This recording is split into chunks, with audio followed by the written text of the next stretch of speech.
আপনি এদিকে নিজেকে ছোট বানাতেই থাকবেন, আপনার রব আপনাকে তুলতেই থাকবে, বড় বানাতেই থাকবে। সুবহানাল্লাহ।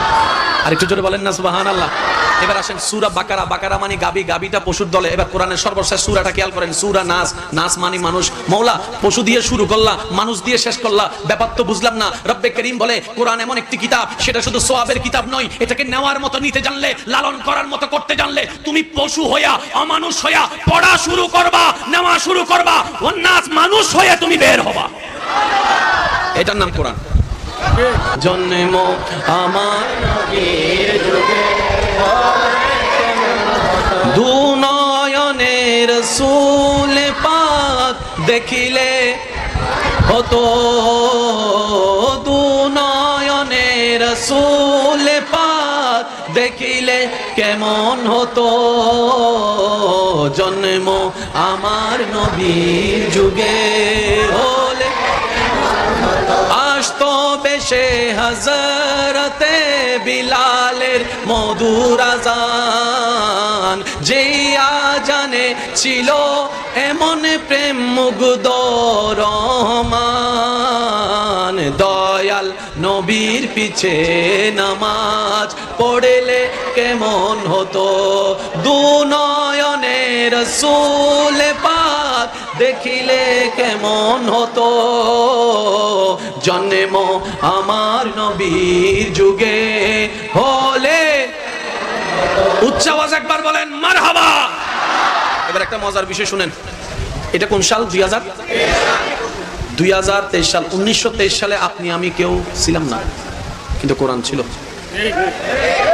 সুবহানাল্লাহ বললে সওয়াব পাবেন। এই পয়েন্টটা যারা স্কুল, কলেজ, ভার্সিটি, মাদ্রাসায় পড়ছেন আমার ভাইদেরকে, আমার বোনদেরকে আমি একটু মনোযোগ আকর্ষণ করছি। 1923 সালে আমরা ছিলাম না, কোরআন ছিল। আর একটু জোরে। 2123 সালে আমরা থাকবো না, কোরআন থাকবে। এবার আমি আপনাদেরকে প্রশ্ন করবো, আপনারা যার যেটা মন চাই উত্তর দিবেন। কেন আমি এই ধারায় আলোচনা করছি, যাওয়ার সময় না হয় বলেই যাব।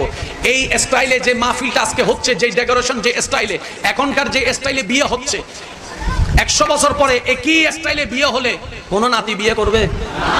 কেন? তার দাদার আমলের জিনিস। আমি শুনি নাই, আর একটু জোরে বলেন। এখন যদি কেউ কাউকে মোবাইল গিফট করলে খুশি হয় না নারাজ হয়? তাই বলে যদি 3310 দেয়, এজন্য মাথা কারে। যদি নোকিয়া 3310 দেয়, তোলাই আই আমেরিকা তুলাই নিদি ইতিবে সাইরা হবে, তোর মোবাইল তুই ল। কেন সে খুশি হয় নাই? বলে যে এটা 2023 সাল, ওই 15 Pro Max। নমাতের গাই না, আর জোর বলেন না।